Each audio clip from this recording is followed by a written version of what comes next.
I'm Matt Elman, and you're listening to the Complete Confidence with Cambridge podcast. We've got lots of useful tips and tricks to help you plan your school year as you prepare your learners for their Cambridge English qualifications. Whether you've been teaching exam classes for years or just at the start of your teaching career, come along with us.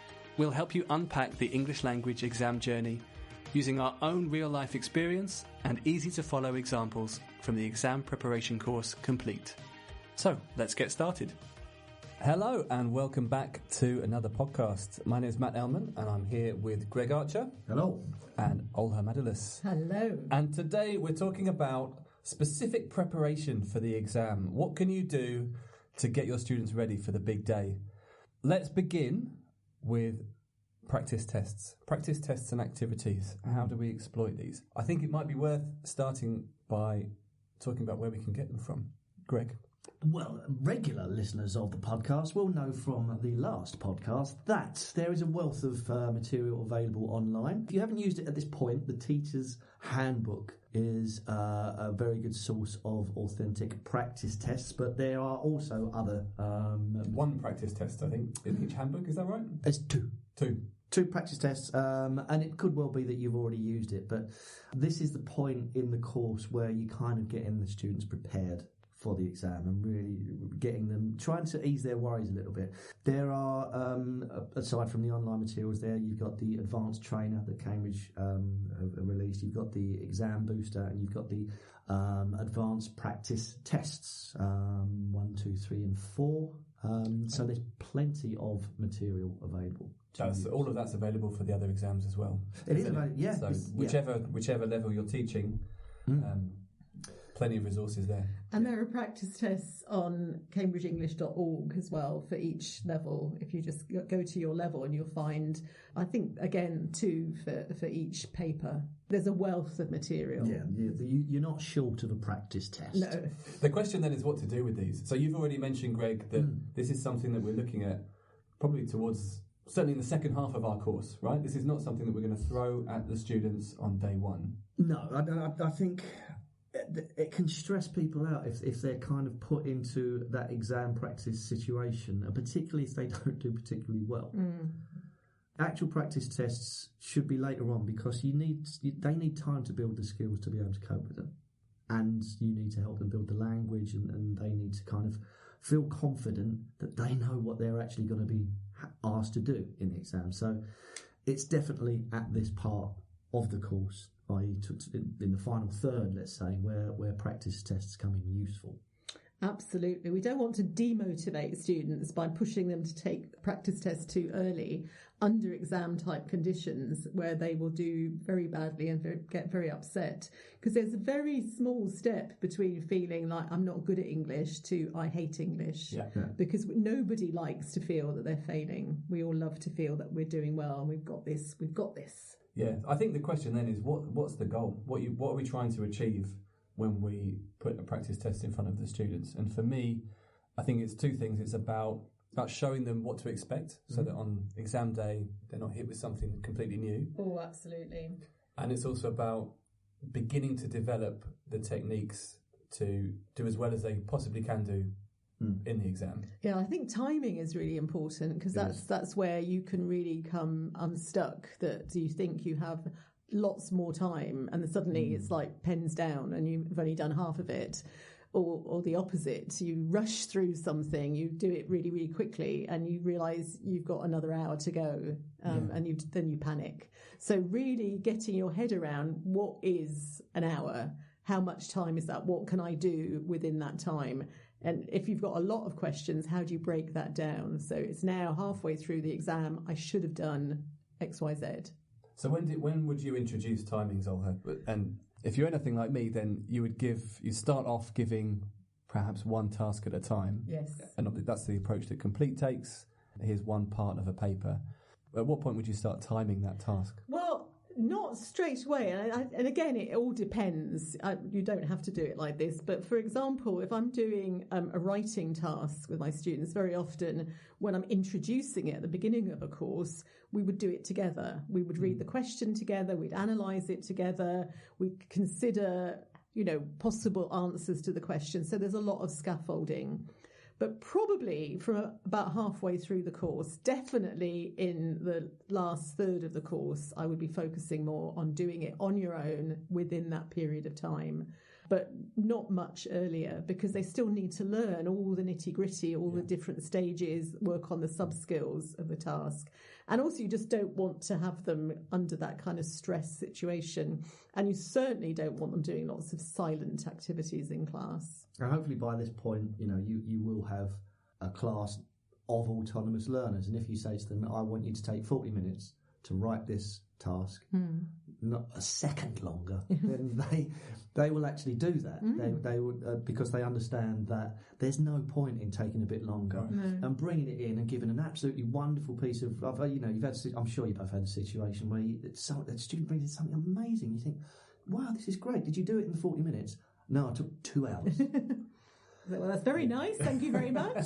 we can use that as a kind of this is good language, so we can use it for a different thing. But it's not preparing them for the exam. Yeah. So they need to know what to expect, don't they? Absolutely. And it's also, you've got a good opportunity as a teacher to kind of gauge where your class is. We get to this part of the course. Whenever in the past I've run for example, a reading and use of English paper, it doesn't take long to collate the results on a spreadsheet, and it's useful doing that because there are ways of doing it so that you can see actually this particular question there's only 1 or 2 in the class who got it, so there's something about them we need to go back and review it, which kind of brings us to this idea of how do we use exactly. It's not just assessing the student's grade, but it's diagnosing. It's diagnostic, isn't it? It's like, oh my goodness, no, they all got confused with this. Well, then we go back because it's not their fault. No. Maybe we didn't explain it well, or we didn't do enough practice. So using those tests, we use them in different ways. We don't just use them as a kind of threat that you've got to be able to do this so well, but as teachers, the same way we do with any activity, we're assessing for learning, not just of learning. So that's very, very important. Would you go through a whole test in corrections in class? A whole paper? Like a whole reading and use of English? I have in the past. I think now, what to me is the most important from doing practice tests, whether it's just one part of a paper or a whole paper, for me, the most important thing is to get the students to reflect on the experience. Yeah.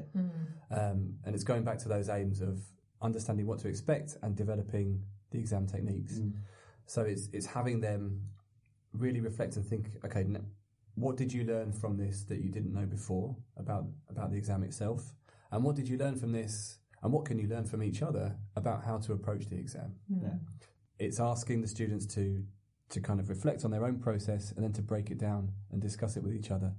And it can be really useful to hear from the students that were most successful, but it can also be useful to hear from the students that didn't do so well, for everybody to kind of work out what's the best way. What do I need to do well here, irrespective of where my language level might be?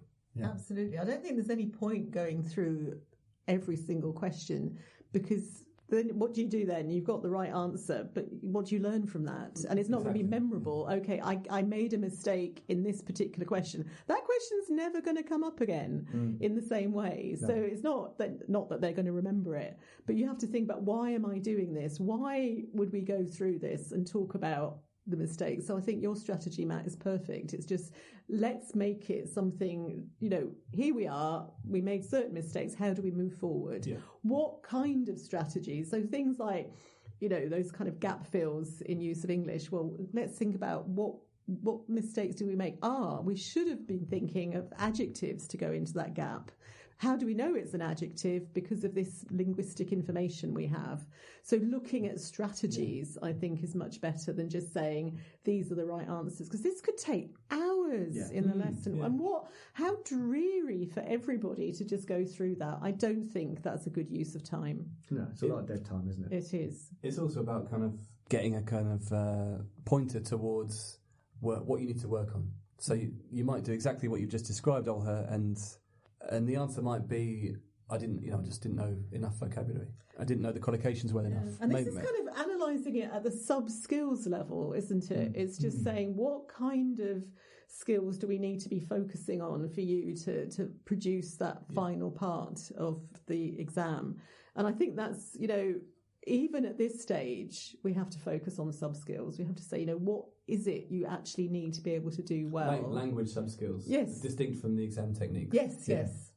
Absolutely. Because I think that's where students may be making mistakes. But also, like you say, with the exam skills, things like not reading the question carefully. Yeah. Things like, and I mark things sometimes now still to this day where the question says choose one of the two composition titles and they write both. And you say, for goodness sake, haven't we done this before? But so you're absolutely right. We have to separate out the specific examination skills and then look at the language skills as well and work out what's going. That's where we're analysing.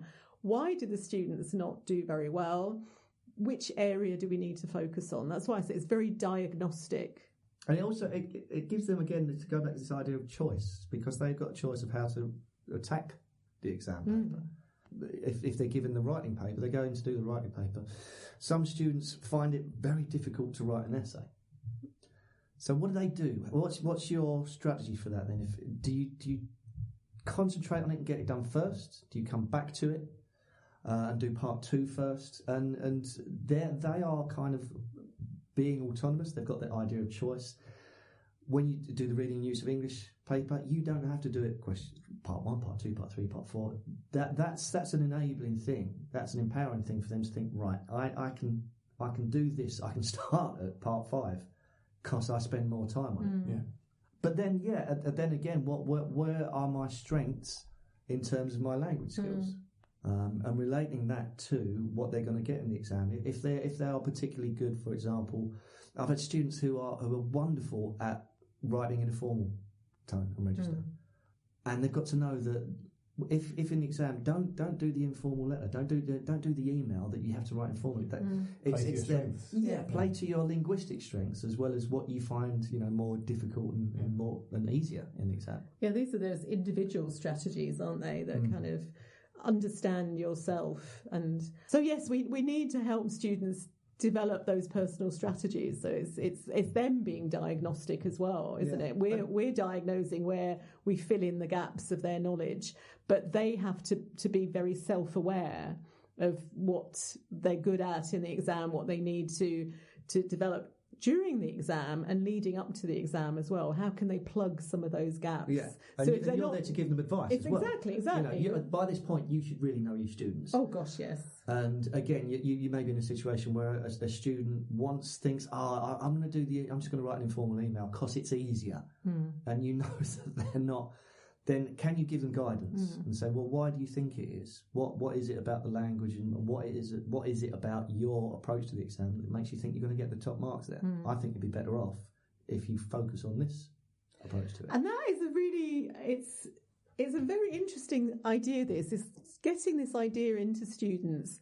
How do you get the top marks? And I'm always talking to students about showcasing their strengths, showcasing the language they know. And this also goes back to understanding the criteria for, and I think at this stage we need to keep referencing that, of saying it's not enough to just answer the question. You need to, especially in the productive skills in speaking and writing, you need to show off what you know. And this is kind of strange for a lot of students. Culturally, it's quite strange that they think they should just answer the question. But if they I would say, imagine the examiner is listening to 50 students every day. It's probably not as much as that, but I exaggerate. They're listening to 50 students every day. What is going to make you stand out? What kind of things can you do? What language do you know that you can sneak in there? Yeah. So even if it's just coming in and saying hello, come in and say hello and say, how are you? What a lovely day today. Just get that language in, and that will make them feel more confident as well. But it's a very different way of looking at the exam because I think that we have a very limited, traditionally a limited idea of there is one right answer, do it like this. Where actually in the speaking and writing, there are so many ways to do well. Yeah. So much individuality can come into that. Something that's very important to consider as the students get very close to the test is where you have students who have been doing different types of activity, different types of tests, and you think they're sort of borderline. You think they're very close to doing well, but they need an extra push just to get them over the line. A very useful thing for this is test and train, because they can use this all the way up to the exam. So be aware of this. Make sure you've got your eyes on all the students and think, how can you just give that little extra to those students that need it at that point? Yeah, because it's not just, here, go away and do this test. It actually gives them a bit of support in thinking about the test and how did I do in this test, and it shows them the ways to do it and to be successful in it.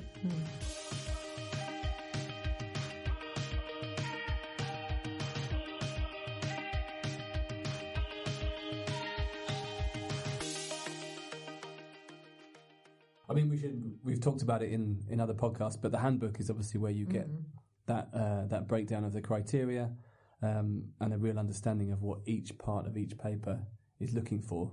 You've also got all the tick boxes in any course book that all levels of complete have got these tick boxes, and they basically peg you back to the exam. You can use them in class if you want, but one suggestion is to just give the students read through the tick boxes. Yeah. I'm just looking at one here, and it's just fabulous. This is Preliminary for Schools on page 59 of the students' book, and it's giving advice on the writing. And the second tip in the tip box is, make sure your first paragraph is interesting to make the reader want to keep reading. So this is really engaging the student with the idea that you have a real reader. Yeah, a human being is going to read this, and they're going to want to go, whoa, this is an interesting piece of writing. Yeah. So that's not completely covered in the criteria, but it's humanizing the process. A machine is not marking this, a human being is marking this, and you need to engage them in that. And I think that's a really useful thing. And some of the tip boxes are, things like make eye contact, little chunks of language that are really useful. And I think you're absolutely right to highlight that today, Greg, that we really need to get our students to look at those and think about, not just to read them, to think, right, how can I do this? My next activity, I'm going to get this strategy in. Sure. Particularly at preliminary level, because the guidebook, it references the target reader. Who are you writing for? But if you're at a particular level, then maybe the target reader vocabulary, but you can still kind of get them to the idea of what that means. The collocation target reader is probably quite high level, but the concept of a target reader. But the fact there is a reader, there is a reason for writing something. You're never writing just for no reason. You might be the reader, but there is always a reader when you're writing, and definitely someone who's listening to you when you talk about things.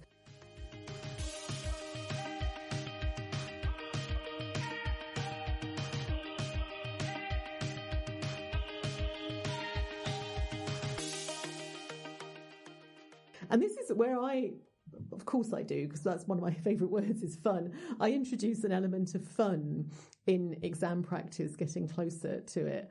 And so, for example, if I'm still looking at page 58 of Preliminary for Schools students' book, and you've got pictures to describe, and you ask the students to describe the pictures.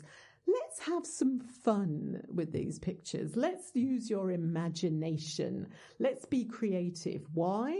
Because more vocabulary will come out, more interesting things will come out. It won't be the same boring thing that every other student will say.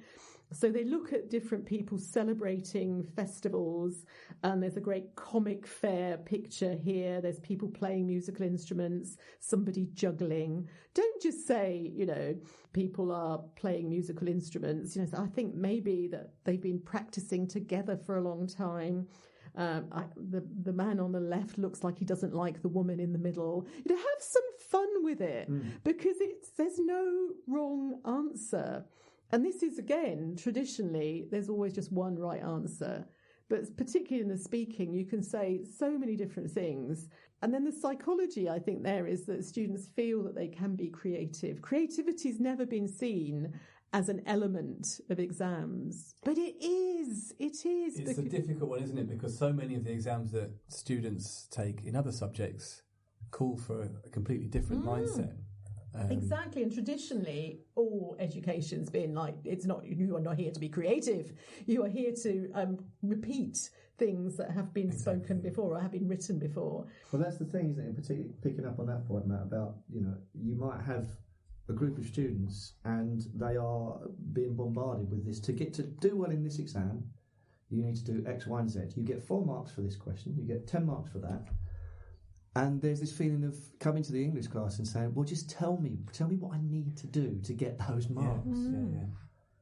And we can't do that. We can show them things and we can guide them, but we can't explicitly say, well, if you use this grammar, you will get this mark. That's not how it works. Yeah. But to some extent, you can, in terms of, and I think both of us have spoken previously about genre and getting them to understand that particular types of language are used in particular types of text.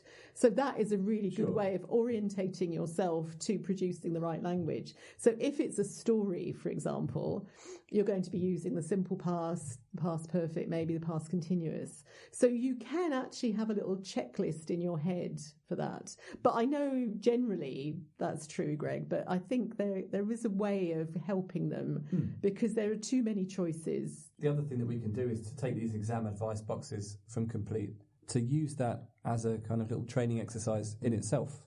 So you don't need to do an entire paper in order to practice the exam technique. What was the one that you mentioned, Olhad, about making the first paragraph interesting? Interesting to lead the writer in. I'm looking at another one here from Key, which is a lovely piece of advice. When you've finished your writing, always check for mistakes. That is so, and I've seen students in exams, even, C2 students who finish writing, put their pen down and look at the ceiling.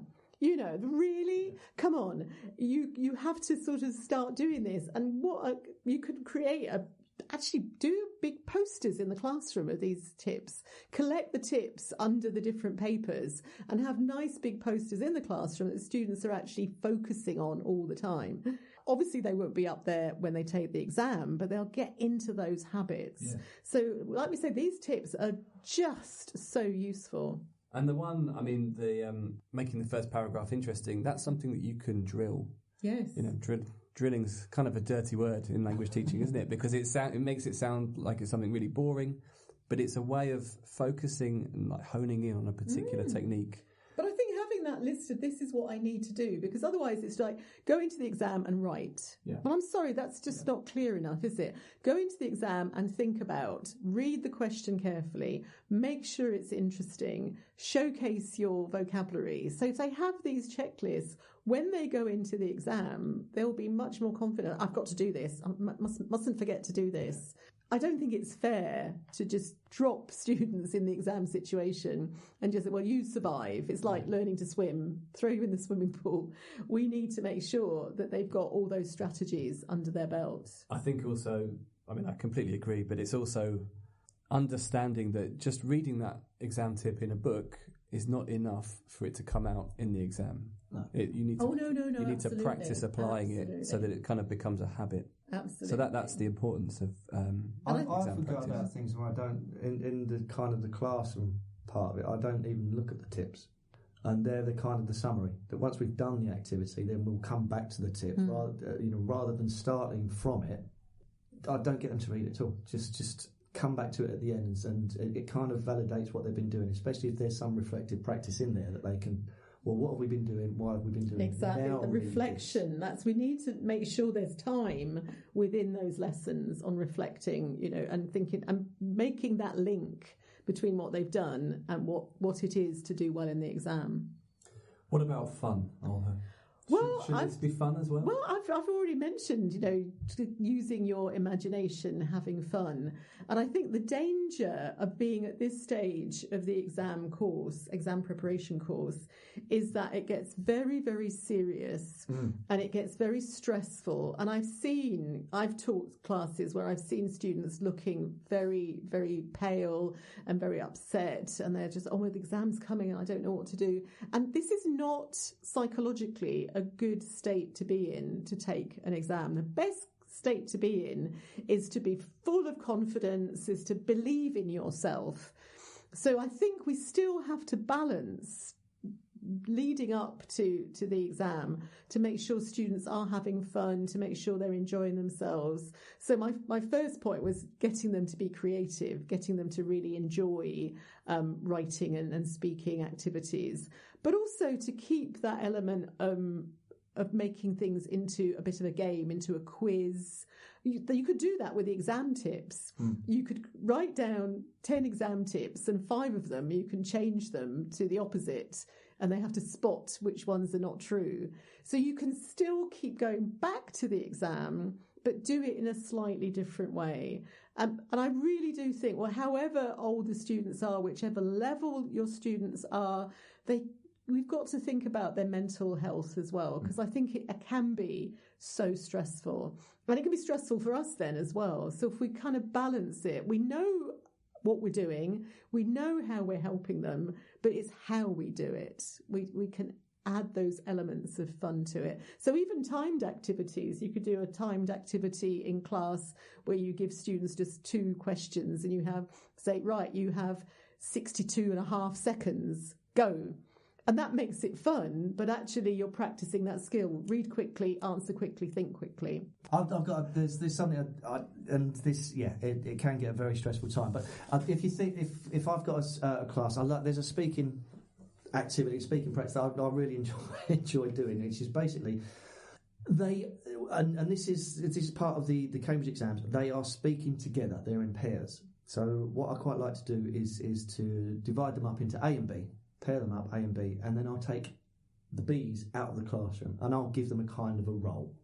So when they go back into the class and they pair up again with their partner, they I could have been saying to them, right, when you get in there, I want you to be a little bit argumentative, or I want you to interrupt the other person quite a lot, or I want you to keep moving the paper away from them. And it can be so many different things, but students kind of engage with that. I'm going to be a bit of a bad guy here, or I'm going to be a bit annoying.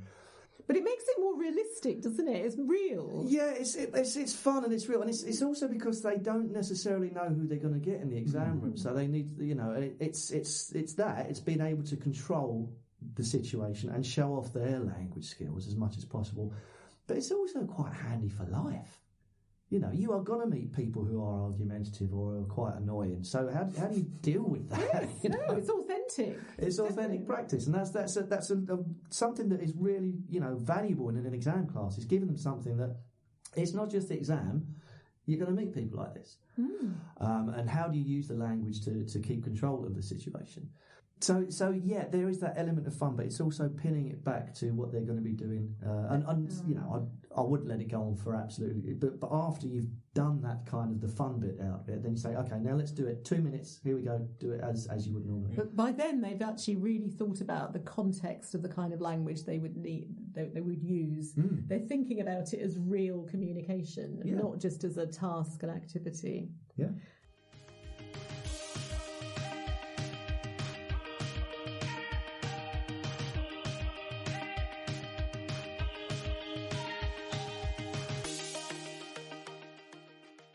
Shall we look at some of the questions that teachers What have we got? sent in? I've got a very good question here for Greg. Okay. How many practice tests should I do? This teacher's wondering how to use their time well. Well, it really depends on your class. I've had classes before where, for some reason, the stars have aligned and they are all absolutely exam ready. So, in a way, I suppose it's not necessarily about how many you give them, but what type of exam practice you give them. If they need a bit of support, then maybe don't give them everything at once. If you've got a class that is confident and they're exam ready, then do a practice exam with them. How do you feel about getting students to do practice tests collaboratively in pairs? Because that's something that I do. Yeah, absolutely. One thing, and I suppose this goes back to the idea of introducing a bit of fun, is you can gamify exam papers very easily. And there's the element of competition. So I might you work collaboratively with a partner and you try to answer these questions. And on the question, on the answer sheet, I say, right, you've got 8 questions here. I want you to choose one of those that you think you've definitely got right. And that's your joker. And if you get that right, then you get an extra 2 points. So you build a kind of a point scoring system. Oh, I like that. So that's a fun thing to do. Or you could say, there's one that you think that you've definitely got, but if you've got it wrong, then you lose 5 points. And gamifying strategies are really useful for kind of bringing a bit of life to exam papers, because it also forces them to think about exam technique. I'm confident about this one. I'm sure I've got it right. So what does that tell you? Well, I don't need to spend time thinking about it over and over again. I've got it right. I've done. So I suppose it's not how many you use. It's not what you do, but how you do it. Yeah, absolutely. I mean, is that? But Matt, would you go along with that? Yeah, 100%. I think it's just as useful on the other side of thinking about the ones that you're not sure about. Sure. And then what's your approach? Do you just sit in the exam room and panic? Yeah. Or have you got some steps that you can go through in order to arrive at an answer? And if students have had the opportunity to discuss with each other and to maybe get an insight into someone else's thought process, then I think they're that much more likely to be able to handle that situation. Yeah. And one thing that I do, because I don't know if this has ever happened to you, watching students do a multiple choice under sort of exam conditions, and you look at their papers, you go up and down the rows, and the students have left things blank. And I say, put an answer there. And I don't know, teacher. I don't know, Miss Olho. Yeah. And I say, no, don't put. Have an educated guess. And we spend time thinking, what's an educated guess? Because quite often, if there are 3 or 4 alternatives, one of them is the least likely. Yeah. So can you put that to one side? And now you have only 2 or 3 choices. What do you think, in your taking into account what you know of the world, what you know about these topics, what you know of your personal experience, which do you think is the most likely? And this really engages critical thinking, it engages, activating schemata. So getting them to do that, because there's nothing worse than a student just leaving a multiple choice blank. This is just a wasted thing there. So I think that's quite a fun thing to do. And I quite often do it like a warmer, do educated guess games where I'll just give them a fact. And I'll say, is it true or false? Yeah. And they go, well, we don't know, teacher. We don't know. I say, but you have to guess. And I give them cards with T and F on them for true and false. They've got to lift a card. It's like gambling. They've got to do it. They've got to put their hand up and say what they think. And it's difficult for some of them. They go, but I don't know. But guess. I don't know. I can't guess. So getting them over that. There's no risk, is there? No, exactly. You can't lose. You can only win in that. You're losing if you don't put something down. And also one other point that I find is always important is understanding that you're not going to get every question right. Absolutely. And that's the thing. You get particularly teenage students who had kind of conditioned themselves to want to get every single one right. And it's not just for English language exams, it's for every exam. It's knowing, if you are doing the B2 first exam, you're going to get some wrong. If you are expecting yourself to get every single one correct, then you are not doing the right exam. Your teachers should put you in for the advanced exam. Absolutely. So it's having the confidence to say, maybe in each exam paper there's got to be 1 or 2 that I'm just not going to get. However, and don't stress about it. And don't worry about it, because you just let them go and concentrate on the ones that you can do.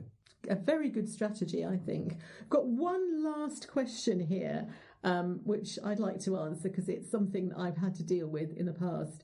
And it's a teacher who's asking, how do you deal with parents who get upset or start criticising you when they hear that their students are doing fun activities in an exam class. And I've had this, parents coming to me and saying, you must do this, you shouldn't do that, because it's exactly the same to me as the students who might say that. We need to educate parents as well. When you're teaching younger students, the parents' involvement is very important, and it's the parent who's investing in that exam and the parent who wants their child to do very, very well. So I think having a dialogue with parents is important. There's two ways of doing this. Make sure the kids know why they're doing something. So if they do go home and say, Miss Olha played this really funny game with us today, and the parents say, really? And the kids can say, yes, because we practiced passive. Right. And it was a great activity to practice, and I will remember it. And because we got the kids responding to why did we do this. But also we might want to create a channel of communication with parents, explaining to them that exam practice is not just doing a practice test every week. Yeah. But I really think they have to come on side, because we don't want the students to get mixed messages of, you mustn't play those games with Miss Olha because you're wasting your time, and I will get very angry if you don't pass this exam. So we need to get that, that support from the parents too. Definitely. Because, there are plenty of misconceptions, aren't there? But the creativity thing as well, I think lots of parents expect it to be a kind of, particularly if they learn their English from a very kind of grammar-heavy perspective. Yeah. They don't think that creativity is a part. So, completely agree. Let's recap.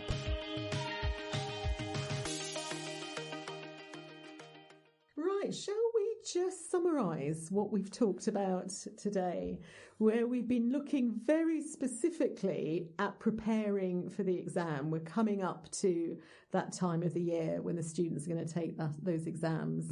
And we've looked at how to use the practice tests, use them carefully, use them thoughtfully, don't overuse them, but use them with an aim in mind. Why am I doing this? How will it help the students?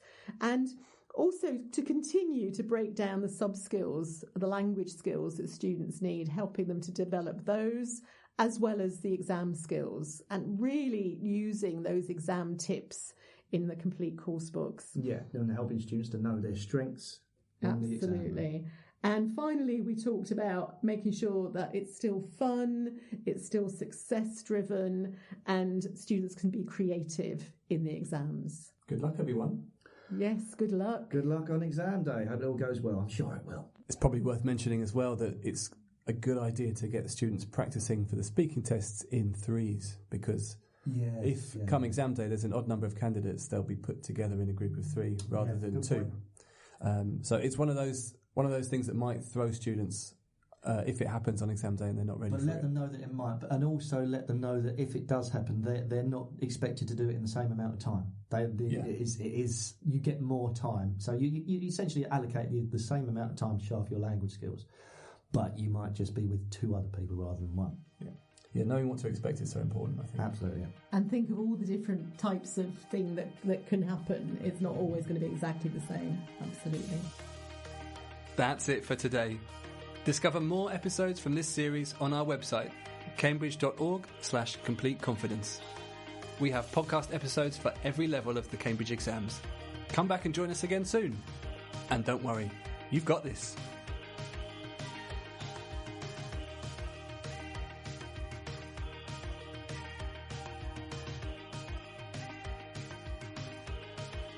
You've been listening to the Complete Confidence with Cambridge podcast, brought to you by Cambridge University Press and Assessment.